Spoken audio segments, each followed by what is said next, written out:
தலைவர் விஜய் தற்போது காரைக்குடியில் பரப்புரையில் ஈடுபட்டிருக்கக்கூடிய நிலையில் தொண்டர்கள் புடைசூழ அவர் சைக்கிள் ஓட்டி வரக்கூடிய காட்சிகளை பார்த்துக் கொண்டிருக்கிறோம். காரைக்குடியில் தாவைக்க வேட்பாளரை ஆதரித்து அக்கட்சித் தலைவர் விஜய் பரப்புரைக்காக சென்றிருக்கக்கூடிய நிலையில் தற்போது வாகனத்தில் இறங்கி சைக்கிள் ஓட்டி தற்போது அங்கு பரப்புரையில் ஈடுபட்டுக் கொண்டிருக்கக்கூடிய காட்சிகளை நாம் பார்த்துக் கொண்டிருக்கிறோம்.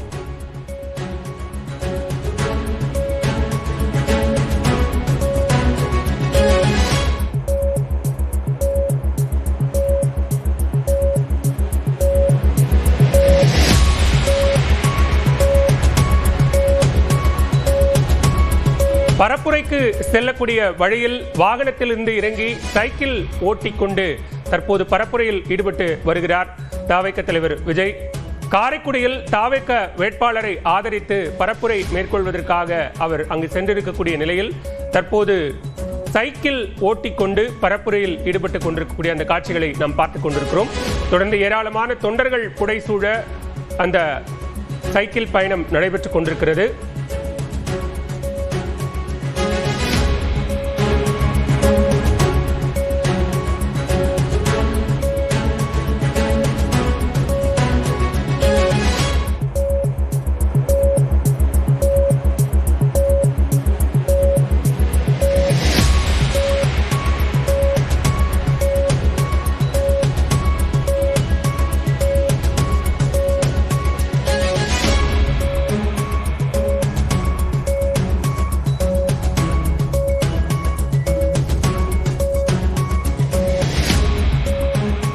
கூடுதல் விவரங்களோடு இணைகிறார் செய்தியாளர் வெற்றி.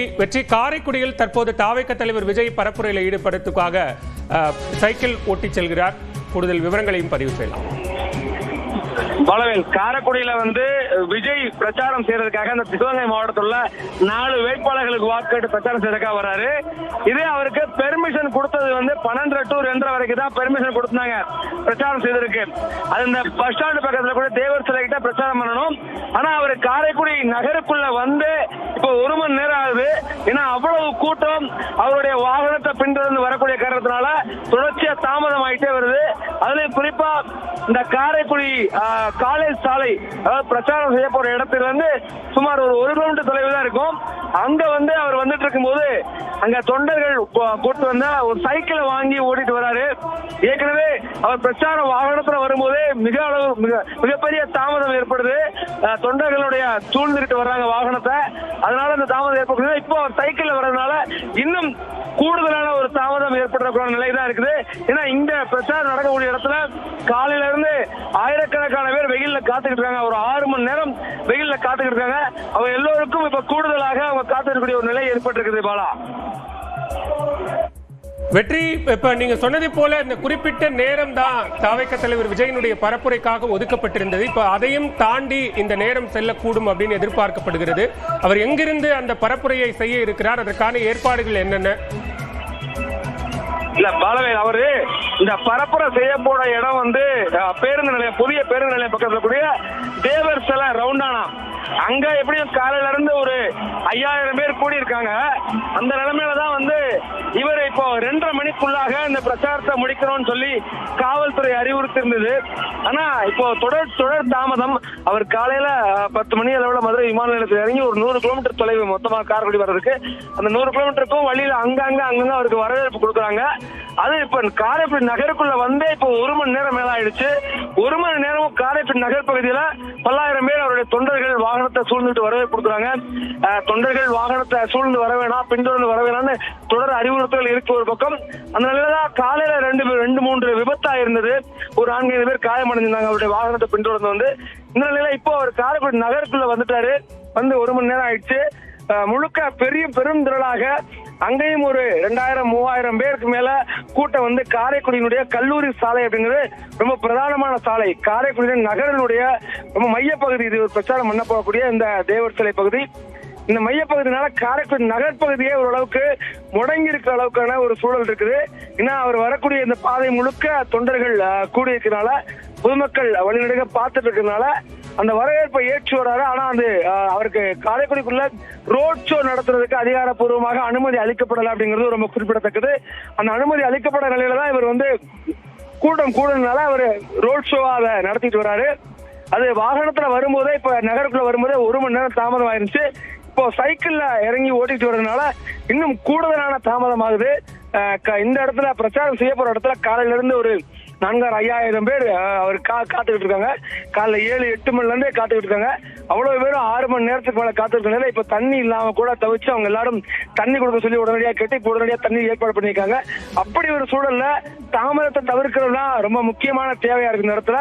இதுல விஜய் சைக்கிள்ல வர்றது கூடுதலான தாமதத்தை ஏற்படுத்தும் அப்படின்னு தான் சூழல்ல பார்க்கப்படுது. பாலவேல் வெற்றி, இப்ப சைக்கிள் ஓட்டி வரும்போது நம்ம காட்சிகள்ல பார்க்க முடியுது, அங்க ஒரு தள்ளுமுள்ளு ஏற்படக்கூடிய ஒரு சூழலும் இருக்கு. நிறைய பேர் கூடவே ஓடி வருகிறார்கள்.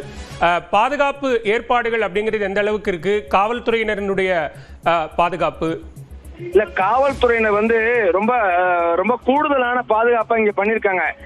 தொண்டர்களுக்குள்ள தள்ளுமுள்ளு ஏற்படக்கூடாதுன்றதுக்காக அந்த அவர் பிரச்சாரம் செய்ய போற இடம் முழுக்க காவல்துறை கட்டுப்பாட்டுல வந்திருக்கு. அந்த இடத்தை சுத்தி இருக்கக்கூடிய 4 பகுதி 4 திசையினுடைய சாலைகளும் முழுக்க காவல்துறை கட்டுப்பாடுல இருக்குது. தொண்டர்கள் வரதுக்குறான வழிகள் சரியாக உருவாக்கப்பட்டிருக்குது. அவர் விஜயோட வாகனம் வரப்போற வழி மட்டும் அந்த வகையில் தொண்டர்கள் அனுமதிக்காம ஒரு மிகச் சிறப்பான ஏற்பாடுன்னு தான் சொல்லணும். அந்த அளவுக்கான ஏற்பாடுகள் பண்ணியிருக்காங்க. இது எதிர்பாராத ஒண்ணு. விஜய் சைக்கிள்ல வர்றது அப்படிங்கிறது எந்த அனுமதி வாங்கல, தகவல் முன் அனுமதி இல்ல, முன் அறிவிப்பு இல்ல. திடீர்னு அவரு சாலையில திறந்தவெளி வாகனத்துல தொண்டர்கள் பூவள்ளி தூவுறதுக்கு அவரும் எதிர்வினை ஆட்சி அப்படியே வந்துகிட்டே இருந்தவர் திடீர்னு சைக்கிள் இறங்கிட்டாரு. காலேஜ் சாலை, அதாவது இந்த பிரச்சாரம் நடக்க போற இடத்துல இருந்து சுமார் 1 கிலோமீட்டர் தான் தொலைவு. அந்த தொலைவுக்குள்ளாகவே ஒரு சைக்கிள் இறங்கிட்டாரு. அதனுடைய காரணமாக தாமதமாகுது ஒருபுறம். அந்த தாமதத்தினால பல்லாயிரம் பேர் வெயில் கொளுத்துற வெயில் காரைக்குடியில காலில இருந்து அவ்வளவு வெயில் அவ்வளவு பேர் காத்துக்கிட்டு இருக்காங்க. அவங்களுக்கு தண்ணி இல்லாத ஒரு சிக்கல் நீடிக்கக்கூடிய நிலையில இவர் திரும்ப சைக்கிள்ல முன் அனுமதி இல்லாம முன் அறிவிப்பு இல்லாம திடீர்னு சைக்கிள் இறங்கி வரதுனால கூடுதலான நெரிசல் தான் ஏற்பட போகுது. ஏன்னா வாகனத்துல வரும்போதே அவருடைய வாகனத்தை அவ்வளவு பேர் சுத்திக்கிட்டு சூழ்ந்துட்டு இடையூறு ஏற்படுத்தும் போது சைக்கிள்ல வராருங்க போது அந்த இடையூறு இன்னும் அதிகமாகும், இன்னும் வாகன நெரிசல் அதிகமாகும், இன்னும் தள்ளுமுள் அதிகமாகும், இன்னும் காயமடைகிறதோ இன்னும் ஏதாவது பாதிப்பு ஏற்படக்கூடிய வாய்ப்புகள் தான் இப்போதைக்கு உள்ள சூழல்ல ஏற்பட்டு இருக்குது. பாலவேல் வெற்றி, இப்ப அதே நேரத்தில் அங்க பரப்புரை செய்யக்கூடிய நேரம் அப்படிங்கிறது குறிப்பிட்ட நேரத்தை கடந்துதான் அவர் பரப்புரை செய்ய இருக்கிறார். அங்கு எவ்வளவு நேரம் இந்த பரப்புரை என்பது நடைபெறும்? இல்ல, அவர் சொல்லணும்னா காவல்துறை கொடுத்த அனுமதி நேரம் முடிஞ்சிருச்சு. கிட்டத்தட்ட 2:30 தான், 2:30 வரைக்கும் தான், 12:30 இருந்து 2:30 மணி வரைக்கும் தான் அவருக்கு அனுமதி கொடுக்கப்பட்ட நேரமே. அந்த நேரமே கடந்துருச்சு. இப்போ இது தொடர் கதையாகுது. என்னன்னா விஜய் அந்த கரூர் சம்பவத்துக்கு அப்புறம் ஒரு 4-5 இடங்கள்ல ஈரோடு, சேலம், வேலூர், தஞ்சாவூர் பகுதிகள்லாம் டென்ட் போட்டு கூடாரம் போட்டு அங்க நிழல் பந்தல்ல மக்கள் கூட்டத்தை நடத்திக்கிட்டாங்க, பிரச்சாரத்தை பண்ணிக்கிட்டு இருந்தாரு. இப்ப திரும்ப முந்தா நேத்து திருநெல்வேலி வந்திருந்தவரு தூத்துக்குள்ள மறுபடியும் இந்த பழைய ரோட் ஷோ மாதிரிக்கு வந்துட்டாரு. அதாவது டென்ட் போட்டு பாதுகாப்பாக மக்களை கூட்டி வச்சு நடத்திக்கிட்டு இருந்தவங்கள அந்த நிலைமை முழுக்க மறுபடியும் மாறிடுச்சு. அவங்க மறுபடியும் சாலையிலேயே பொது இடத்திலேயே காலையில இருந்து எந்தவித அவங்களுக்கான பாதுகாப்போ நிழல் வசதியோ இல்லாம காலையில இருந்து காத்துக்கிட்டு இருக்கிற ஒரு நிலைமையில தான் அவங்களுக்கு பிரச்சாரம் ஒரு பழைய மாதிரிக்கு வந்துட்டாரு. கரூர் சம்பவம் அதுக்கான உதாரணங்களாக சொல்லப்படக்கூடிய மாடலே இதுதான். மக்கள் சாலையில தேங்கி நிப்பாங்க, திரண்டு நிப்பாங்க, காலில இருந்து தொண்டர்கள் நிப்பாங்க. விஜயனுடைய வாகனம் அந்த கூட்டத்துக்கு நடுவுல போய் நின்று பிரச்சாரம் செய்வாரு, செஞ்சுட்டு போயிருவாரு. இதுதான் பல இடங்கள்ல அசம்பாவிதங்கள் ஏற்படக்கூடிய காரணமா இருந்திருக்குது. மறுபடியும் அதே ஃபார்மட்டுக்கு அதே வடிவத்துக்கு அவர் மாறி இருக்கா அப்படிங்கிறது கூடுதலான ஒரு அச்சத்தை ஏற்படுது. ஏன்னா பெருந்திரளான கூட்டம் அவரை பார்க்க வர்றதுனால அவங்களுடைய பாதுகாப்பை உறுதி செய்ய வேண்டியதுதான் தலையாய கடமையாக கட்சியினருக்கு இருக்கு, போலீஸ்க்கு அது இருக்கு. அதன் காரணமாகத்தான் இவங்க என்ன பண்றாங்கன்னா இங்க அந்த விஜயனுடைய வாகனம் வருவதற்குண்டான ஏற்பாடுகளை தான் ப்ராப்பரா செஞ்சிருக்காங்க ஒழிய அவர் சேர்றதுக்குண்டான கால தாமதம் அப்படிங்கிறது கணிக்கப்பட முடியாததா இருக்குது. அவர் தொடர்ச்சியாக இயல்பாகவே அவருடைய வாகனத்தை சூழ்ந்து வரக்கூடிய தொண்டர்களாலதான் தாமதம் ஏற்படுது. அந்த தாமதம் ஏற்படுதுன்னு தெரிஞ்சிருந்தோம் மறுபடியும் ஒரு சைக்கிள்ல இறங்கி இப்ப வர்றது அப்படிங்கிறது கூடுதலான ஒரு பாதிப்புகளை கூடுதலான சிக்கலையும் இந்த தருணத்தில் ஏற்படுத்திருக்குது. பிரச்சாரம் நடக்கக்கூடிய இடத்துலதான் வேற யாருக்கும் பாதிப்பு ஏற்படாம காவல்துறையால பாதுகாக்க முடியுது. ஆனா இப்படி முன் ஏற்பாடுகள் இல்லாத, முன் அறிவிப்பு இல்லாத திடீர் மாற்றங்களால காவல்துறையும் அவங்களுடைய பாதுகாப்பு ஏற்பாடுகள் செஞ்சப்பட்ட ஏற்பாடுகள்ல இருந்து கணிக்க முடியல. அதன் காரணமாக தான் இப்ப கூடுதலான நேரமாகுது, கூடுதல் கால தாமதமாகுது. 2:30 மணிக்கு இந்த இடத்த பிரச்சாரத்தை முடிச்சுட்டு கிளம்ப வேண்டியவர் இப்பதான் 2:30 மணி ஆயிடுச்சு, இன்னும் பிரச்சாரம் செய்யக்கூடிய இடத்துக்கே வந்து சேரல் அப்படிங்கிறது மிக முக்கியமானது. இவருடைய இந்த இப்போதைய நிலைமைப்படி பார்க்கும்போது இன்னும் அரை மணி நேரத்துக்கு மேல கூட பிரச்சாரம் செய்யறதுக்கான காலம் ஆகலாம் அப்படின்னு எதிர்பார்க்கப்படுது. ஏற்கனவே காலை 7 மணில இருந்து இப்ப கிட்டத்தட்ட 6 மணி 7 மணி நேரமாக இங்க ஒரு ஆயிரக்கணக்கான தொண்டர்கள் வந்து காத்துக்கிட்டு இருக்காங்க. வெயில்ல காத்துட்டு இருக்காங்க. அவங்களுக்கு எந்த நிழல் வசதியும் கிடையாது. வெயில்ல தான் காத்திருக்காங்க காலைல இருந்து. மறுபடியும் இதுதான் பழைய தவறு நடந்ததுக்கான காரணமா சொல்லப்பட்டது. மறுபடியும் அதே தவறை செய்யறாங்க அப்படின்னு தான் இங்க உள்ள தொண்டர்கள் கருதுறாங்க. பாலவேல், வெற்றி, தற்போது இருக்கக்கூடிய இடத்திலிருந்து நீங்க சொல்ற அந்த ரவுண்டானா பகுதிக்கு வந்து சேர்வதற்கு எவ்வளவு நேரம் ஆகும்? இன்னும் இல்ல, அவர் காரைக்குடி நகர் பகுதிகளை வந்து இப்ப ஆல்ரெடி 1 மணி நேரம் மேல ஆயிடுச்சு. அவர் நகர் பகுதியில இருந்து சம்பவம் இந்த பிரச்சாரம் செய்ய போற இடம்ங்கிறது சொல்லப்போனா இன்னும் ஒரு 3-4 கிலோமீட்டர் தான். ஒரு சரியான வேகத்துல வந்தா 15 நிமிஷத்துக்குள்ள வரக்கூடிய இடத்துக்கு வர வேண்டியதை இன்னும் 1 மணி நேரத்துக்கு மேல ஆயிடுச்சுங்கிறது தான் வந்து இந்த இடத்துல கவலைக்குரிய ஒரு விஷயம். இப்போ இந்த இடத்துல இப்போ இவரு இந்த ரோட்ல பிரச்சாரம் செஞ்சுட்டு இருக்க இந்த இடத்துல இருந்து அவரு பேசக்கூடிய இடத்துக்கு வர்றதுக்கே வந்து இன்னும் அரை மணி நேரம் 3/4 மணி நேரம் ஆயிடும் போல தெரியுது. அப்படியான ஒரு சூழல் தான் மேலதிகமாக களத்துல உருவாகிக்கிட்டே இருக்கு. ஏன்னா அவருடைய வாகனத்துல வரும்போதே வாகனம் முழுக்க சூழப்பட்டு வாகனம் முழுக்க இடையூறுக்குள்ளாகுது. கட்சியினர் வந்து அறிவிப்பு கொடுக்கறாங்க ஒழிய அதை நடைமுறைப்படுத்துவதற்கான சாத்தியங்கள் வந்து களத்துல இல்ல அப்படிங்கறது கண்கூட பார்க்க முடியுது. மதுரையிலிருந்து 100 கிலோமீட்டர் தொலைவுக்கும் வாகனத்தை பின்தொடர்ந்து வந்தாங்க. காவல்துறை முழுக்க அவங்களுடைய காவல் ஜீப் வாகனங்கள்ல இந்த பின்தொடர்ந்து வராதபடி ஏற்பாடுகளை செஞ்சிருந்தாங்க. ஆனா இவரு விஜய் வந்து இந்த ஏற்பாடு அப்படிங்கிறது எந்த முன் அனுமதியோ முன் அறிவிப்போ எந்த முன் தகவலோ இல்லாத ஒன்று அப்படிங்கறனால கூடுதலான சிக்கலை காவல்துறையும் எதிர்கொள்றாங்க. இந்த தொண்டர்கள் காலையிலிருந்து பல மணி நேரங்களாக 6 மணி நேரம் 7 மணி நேரமாக வெயில்ல காத்துக்கிட்டு இருக்க தொண்டர்கள் இன்னும் கூடுதலாகத்தான் அவதி அடைஞ்சிட்டு இருக்காங்க அப்படிங்கறத பார்க்க வேண்டியது. இப்போ அந்த பிரச்சாரம் நடக்க போற அந்த சாலை பகுதிக்கு விஜயினுடைய அந்த வாகனம் வந்திருக்குது. அவரு மீண்டும் அந்த பிரச்சாரம் நடக்க போற இடத்தை நோக்கி அவருடைய வாகனம் வந்துட்டு இருக்கிறத பாக்குறோம். இன்னும் எப்படி இன்னொரு 20 நிமிடம் வரைக்கும் அவருடைய வாகனம் வந்து இந்த பிரச்சாரம் செய்யக்கூடிய இடத்தை வந்து சேர்றதுக்கு ஆகும் அப்படின்னா எதிர்பார்க்கப்படுது. பாலவேல், வெற்றி, ஏற்கனவே பல இடங்கள்ல இது போன்று குறிப்பிட்ட நிபந்தனைகள் விதிக்கப்பட்டு அந்த நிபந்தனைகளை மீறியதாக தேர்தல் அதிகாரிகள் நடவடிக்கை எடுத்திருக்கிறார்கள். கிட்டத்தட்ட அதே மாதிரியான ஒரு சூழல் காரைக்குடியிலும் தொடருது அப்படின்னு பார்க்க வேண்டியிருக்கா? ஆமா, நிச்சயமா அப்படி ஒரு சூழல் தான் இங்க வந்து. ஏன்னா அவங்க ஒரு நேரம் சொல்லி பெர்மிஷன் வாங்குறாங்க, ஒரு குறிப்பிட்ட கிரௌடு சொல்லி பெர்மிஷன் வாங்குறாங்க. இந்த பெர்மிஷன் வாங்குறது வந்து அடிப்படையில சிக்கலே என்ன அப்படின்னா, விஜய் வந்து இந்த ரோட் ஷோ முறையில இந்த சாலையில பொது இடத்துல, அதாவது அவங்க குறிப்பிட்ட ஒரு என்விரான்மெண்ட், க்ளோஸ்ட் என்விரான்மெண்ட் நடத்துறது மட்டும்தான் பாதுகாப்பா இருக்கு. இது வரைக்கும் இந்த ஈரோடு ஆகட்டும், வேலூர் ஆகட்டும், தஞ்சை ஆகட்டும், இந்த இடங்கள் எல்லாம் ஒரு க்ளோஸ்ட் என்விரான்மெண்ட். அவங்க ஒரு குறிப்பிட்ட இடத்துல பெர்மிஷன் வாங்குறாங்க, குறிப்பிட்ட இடத்துல வந்து பாதுகாப்பு வசதி செய்யறாங்க, அங்க நிழற்பந்தல் ஏற்பாடு செய்யறாங்க.